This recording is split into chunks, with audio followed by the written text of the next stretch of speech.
Hello, my dear students of class 10th. Dear students, today digital video will be of the control and coordination in animals will be presented to you for the learning. My dear students, the control and coordination in animals, that is depend upon the two factors. Two factors are found in the animal body, and these two factors are number one, nervous system, and number two, hormonal system. So there are two types of control that is found in the control and coordination in animals. Number one, nervous control, and number two, that is hormonal control. My dear student, let us discuss about the nervous control in animals. All the higher animals are the vertebrates. They are having a well advanced nervous system. And when we are discussing about the human, because the syllabus is that is of the human. So human being is also having the well developed nervous system, and that nervous system is consisted of neurons. The unit of the nervous system is neuron.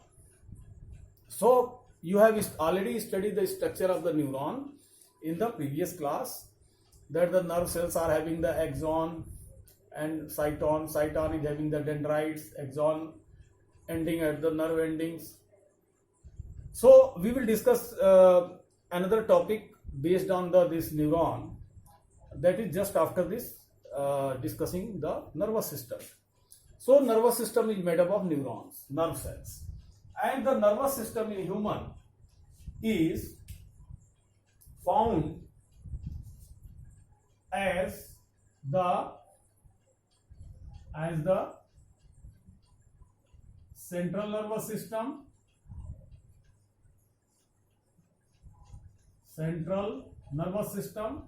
and peripheral nervous system. Peripheral nervous system. So first of all, you have to understand the nervous system. Then after, you will be able to understand the control and coordination that is performing in the human, because human being is also influenced by the different external factors which are called the stimulus.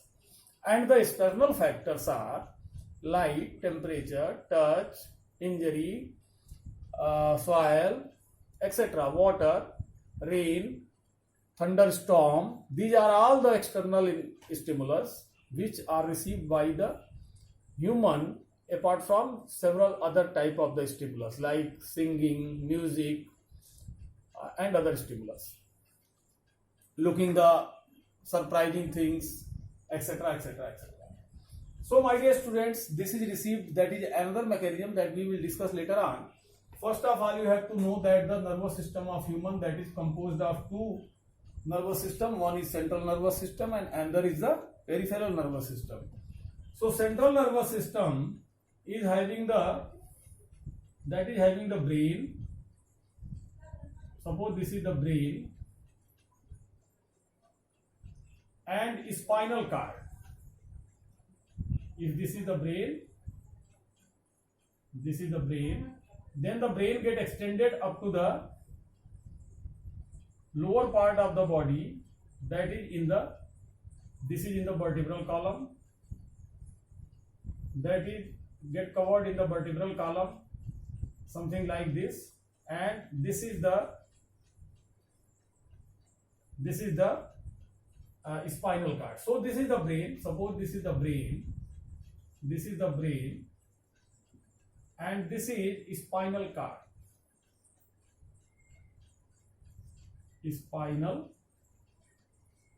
cord.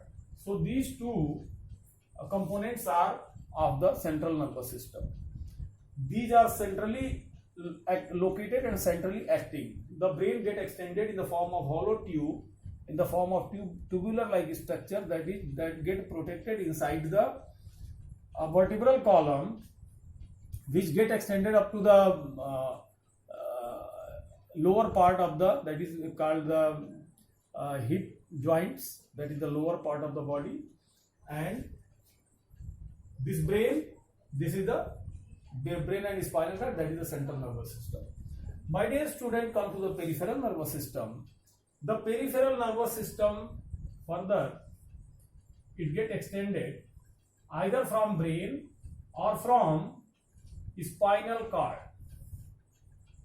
Spinal cord. These are the peripheral nervous system, and the whole complete supply of the nerves to all the parts, all the tissue, all the cells, all type of the organs inside the body, and these are the nerves, different types of the nerves. My dear students, likewise you have studied about the voluntary muscles and involuntary muscles. Likewise, that here two actions are there. One action is that is the voluntary, another action is that is the involuntary. So this is the peripheral, this is the peripheral, and these are the central, and two actions are, and the actions are voluntary action and involuntary action. Involuntary action. So two actions are there that is performed by the human body. Voluntary action is running, walking, singing, weightlifting, fighting, jumping, swimming, etc. These are the we can do as per our will, and whatever the activities that we can do as per our will, we call the voluntary action, and that is controlled by the voluntary nerves. In among these all these nerves, there are voluntary nerves and there are several involuntary nerves also, and involuntary nerves supplied to the organs, and they control the activities of the organs in the different types of the life process inside the body. So two type of actions are there in the body. One is voluntary and another is involuntary. Voluntary actions is voluntary control, that is controlled by the voluntary nerves, and involuntary control, that is controlled by the involuntary nerves. As far as structures are concerned, this peripheral nervous system is composed of motor and sensory neurons, sensory nerves. Motor nerves are motor neuron, and sensory nerves are sensory neurons. These motor and sensory neurons supplied in involuntary mode and voluntary mode both. हर जगह पाई जाती हैं, चाहे voluntary action हो वहां भी ये supplied होती हैं, चाहे इनवॉलंटरी एक्शन हो वहां भी ये सप्लाइड होती हैं, everywhere in the every part of the body. So this is the outcome whole as a whole of the central and peripheral nervous system, that you have to understand. Whenever anything is discussing, that you have to keep the image in your mind, that this is the structural organization of the nervous system that is present in the human body. My dear student, after this structural organization, we are coming on the topic that how does the message of the stimulus get conducted in these nerves, and how does that message received by the brain or spinal cord. So second step that you have to understand, second step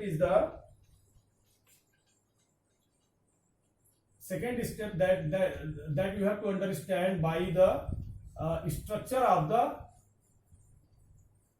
neuron. If you consider the structure of neuron and junction of the neurons, then you will be able to understand the transmission of the messages from the neuron to the nervous system. How does it perform? Suppose this is one neuron.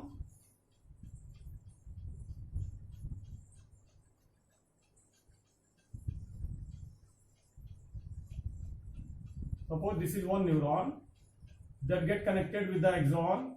Axon is further ending at the nerve ending, and another neuron that is coming, that nerve ending is here. If that nerve ending is here, nerve ending is here, then the junction of two neurons is called, they join together at the junction, and this junction is called synapse or synaptic junction. So at the synapse there is a gap in between the two joining of the two neurons, one dendrite and another is the nerve ending. Then there is a gap, and that gap facilitates the transmission of chemicals.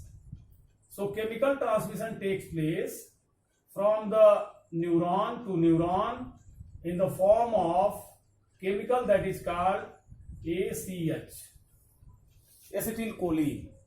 Acetylcholine is the chemical which transmit from one neuron to other neuron, and this is the supersonic.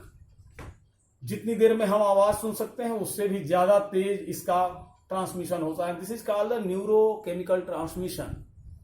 Neurochemical transmission facilitate the transmission of the message that get received by the sensory cells.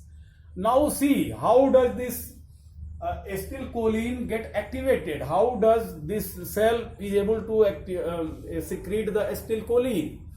So as you know, suppose if I am pinching this marker at this skin, so skin is having the sensory cells.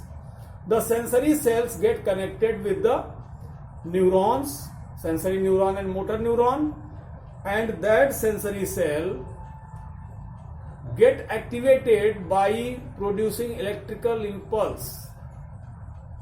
When a stimulus come together with this, or when we are looking any surprising thing by our eye, then that sensory cell produce the electrical impulse which is responsible for the secretion of this acetylcholine from the neuron. This acetylcholine gets secreted from the neuron and it transmits throughout the neurons, one neuron to other neuron to other neuron to other neuron, and finally it reaches to the central nervous system, either at the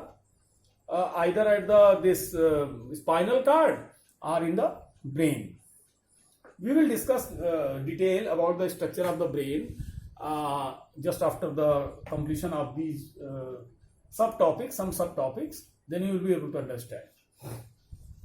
So this is the chemical transmission. You have studied about the central and peripheral nervous system in the first step. Second step is that is the synapse, junction of two neurons. These neurons are responsible for the formation of nerves, peripheral nerves, central nervous system, brain, spinal cord. Everything is composed of the neurons. And the neurons perform the electrochemical transmission or electroneurochemical transmission from one neuron to other neuron, so that message has to be reached to the destination point, whether that is the spinal cord or that is the brain. My dear student, come to the third step, and third step is the voluntary action. Actions like reflex action, which is the voluntary action. I am not talking about the involuntary action which is performed inside the body. In your syllabus there is a voluntary action that is called the reflex action. So how does reflex action takes place? See, the reflex action that can be understood as reflex action. By reflex arc. Reflex arc. So there is a path. There is a path which is called reflex arc for the reflex action. Reflex action is the action upon the action. If any action is taking place, then there will be the super action और inter action और action over action, जैसे बोलते हैं क्रिया की प्रतिक्रिया होती है, तो वही चीज है.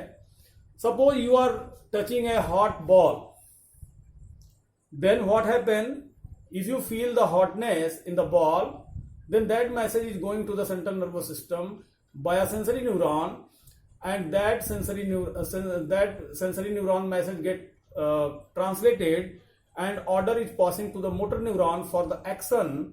Then this kind of the action is called reflex action. So see how does it perform.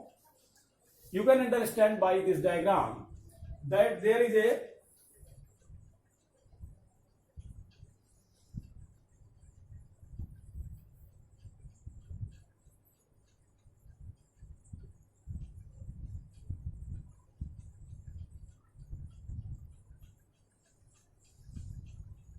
suppose this is a block of spinal cord, and these are the receptors that are situated in the spinal cord. These are the receptors, and from this one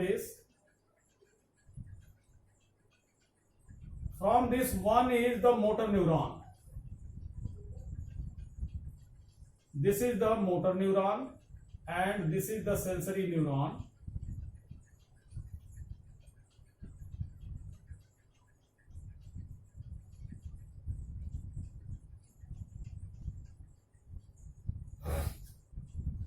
So this is the motor neuron. This is the motor neuron, and this is the sensory neuron. Sensory neuron means the receiving neurons, which is going to the central nervous system. And suppose this is the spinal cord.